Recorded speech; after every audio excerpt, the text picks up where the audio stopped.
Hi, it's Tiffany here from Daisy Farm Crafts, and today I'm going to do a quick tutorial for you for this new blanket I've designed for Yarnspirations, and it's using this wonderful, beautiful Red Heart yarn called Hygge. The colors I've used for this blanket is, this one's called Pearl, and then I've used this pretty pink color called Powder, and this other color called Rust. Now to start your blanket, what you'll need to do, and we're just going to do a practice swatch together.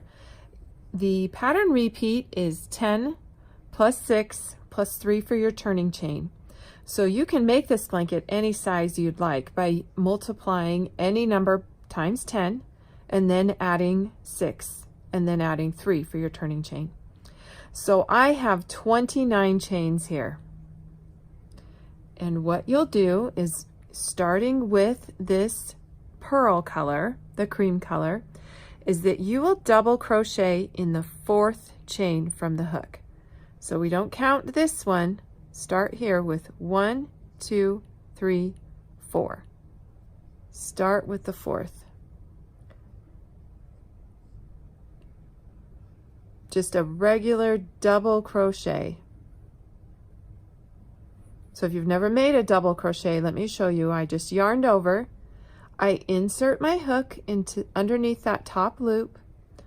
I grab the yarn, pull through, grab the yarn, pull through 2, grab the yarn one more time, and pull through the last 2 loops on the hook. All right, we're going to do this for a total of 6 double crochets. Now we are counting those chains that we skipped over at the first of the row as a stitch, as a double crochet stitch. So that will give us 7 double crochets. 6 of them, the real ones that we worked, and this one is going to count as one. So we'll count this chain. 1, 2, 3, 4, 5, 6, 7. Now we're going to switch to single crochet in the next 3 chains.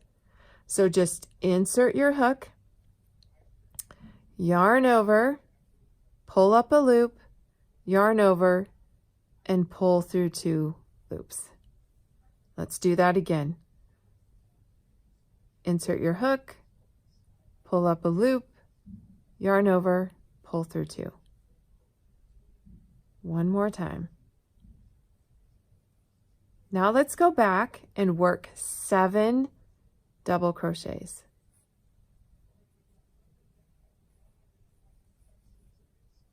So basically that will be, it's a series of 7 and then 3.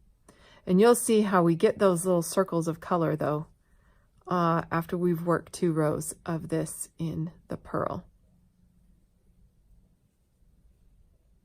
And it's okay to work just underneath that top loop of the chain.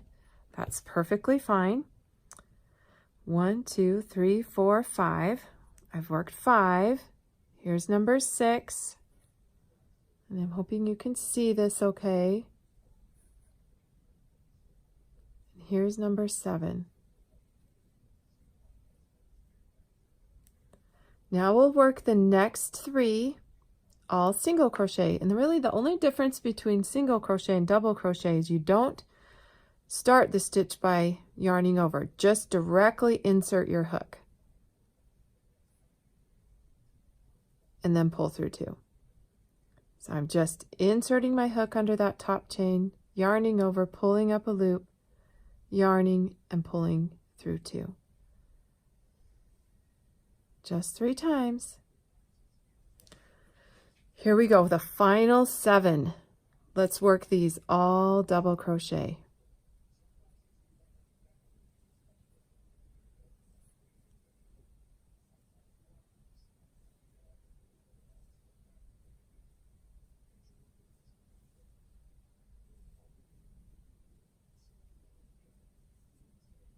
Getting towards the end of that row.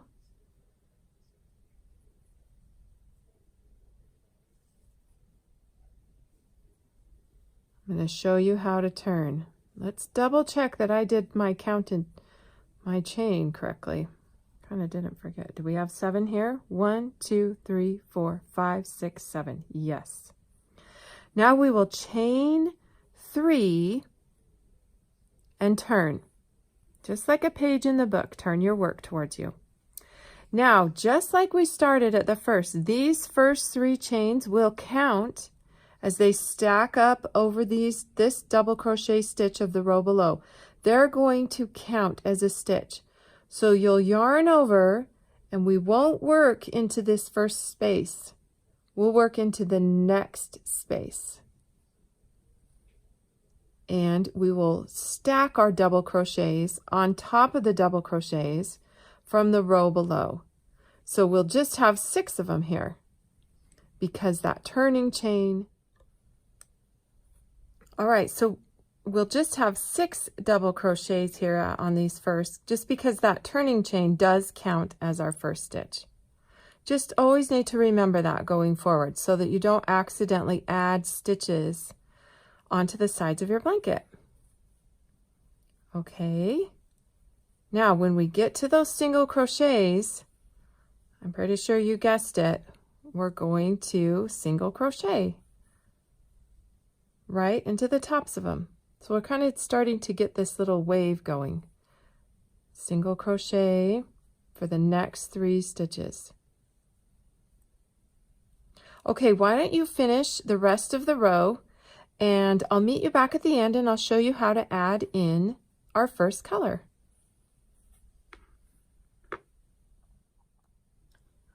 All right, here's just one more thing I want you to be aware of too, is that at the end, make sure you get that 7th double crochet worked. It goes into the top of the turning chain, and that sometimes is a really tricky little chain space to find, but just do your best to find it. Poke it on in there any way you can. Don't worry about it. Pull through, just work through the first 2 loops and stop right there. Now we're going to take our rust color. Oh, this beautiful, it's more like a rose color, if you ask me. A dusty rose, maybe. It's beautiful. Just go ahead, lay it over your hook and pull it through. Now on this row, we're going to reverse our stitches that we've been doing. So we're just going to chain 1 and turn. And now, instead of working double crochets into the double crochet, we will work single crochets. That's how we'll get this little line of color going. And then I'm sure you guessed it, we're going to work double crochets down into those single crochets. Okay, so I'm just working across the tops.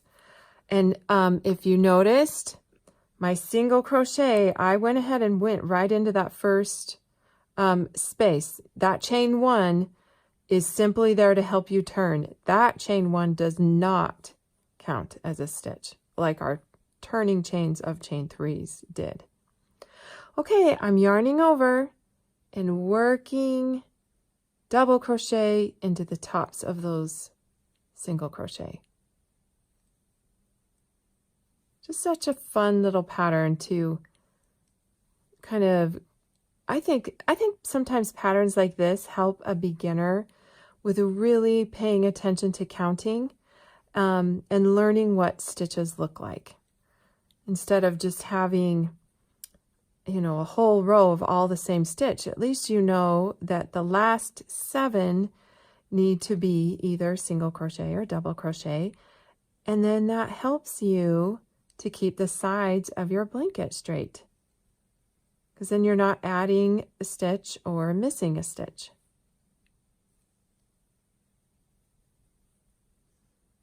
Okay. All right, I'm going to get to the end of my row here. I'll chain 1 and turn, and I will just repeat what I just did. I'll work single crochets into the tops of single crochets and work those double crochets. How about I meet you back at the end of that second row, and I'm going to show you how to carry this pearl color up the side. Okay, look at how I'm just taking my time. I have to find the top of that turning chain. All right, I think you've got this. Chain 1, and why don't you work that 4th row there. So I didn't have you cut this pearl color off, and the reason why is because we're going to just at least carry this color up the side. You will probably want to cut off this hygge. I am going to leave it up to you though, but because the next color change will have 2 rows of this, and then we're going to add the powder. So if you want to carry it, you'd be carrying it up quite a bit, and I don't know if that would show underneath your border. So I'm going to let you decide that. But look at that. So this is, you know, the yarn I just left behind, and I just simply pull it up. I kind of like massage it a little bit, make sure it's not pulling too tight. Just kind of fix the tension and adjust it. And then I'll start with my chain 3s and turn. Now I'm back to remembering that this is my first stitch. So now I actually just need to make 6 more double crochets.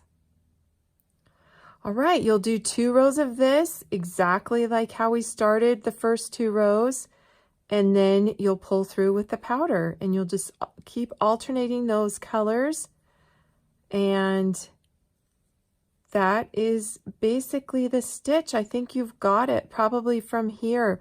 Make sure you weave in all those ends before you start the border, and the border is very simple, all single crochet, which you will be a pro at by the time this blanket's done, because of switching back and forth. So let me grab that blanket for you one more time and let you see it.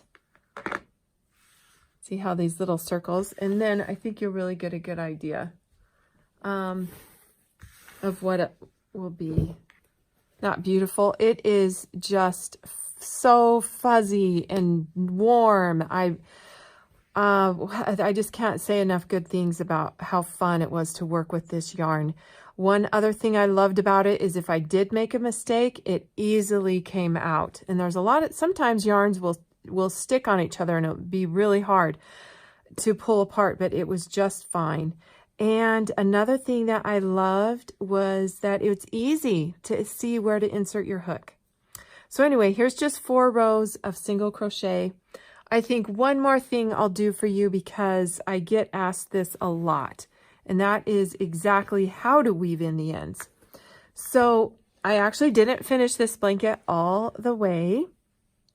I just finished my 4th round. I slip stitched and, you know, cut the yarn free. And so I'd like to show you what it means when we talk about weaving in the ends. This is a really blunt tapestry darning needle. I've heard it called lots of things. It has a very large eye. And I'm just going to thread my yarn through it. And all I'm going to do is just work my needle in and out of the stitches. Now with this yarn, I probably don't even need to do too many stitches. I'll get it out here away, just because this yarn has all these amazing fuzzy fibers. It's not going to go anywhere. They're not going to pull out. But I like to just secure the ends just to make sure. Do a couple passes back and forth and just disguise the end there. Kind of work it in and out. So you will be doing this if you choose. You know what, guys? I think I'm just going to suggest that I cut the ends, and you just have to weave them in. But that's okay. It goes really fast. You know, put on a movie and get those ends woven in, because the colors of this, you know, working with color, don't be afraid of it. It just makes your blanket so beautiful. And I just clip it pretty close. Now I'm done. I'm sending this blanket off to Yarnspirations this afternoon. So I'm very excited to have this pattern on their website. And come and find me if you would like to. daisyfarmcrafts.com. We're on Instagram and Facebook, and we just sure have loved being sponsored by Yarnspirations in 2019. They have a lot of beautiful yarns to use, and we've used them quite a bit. So you have a good day. Actually, before I go, hi there, I'll show my face, and just wanted to show you this beautiful, kind of get a sense of really what it looks like. Hold it up. So anyway, okay, that's it. You have a nice day.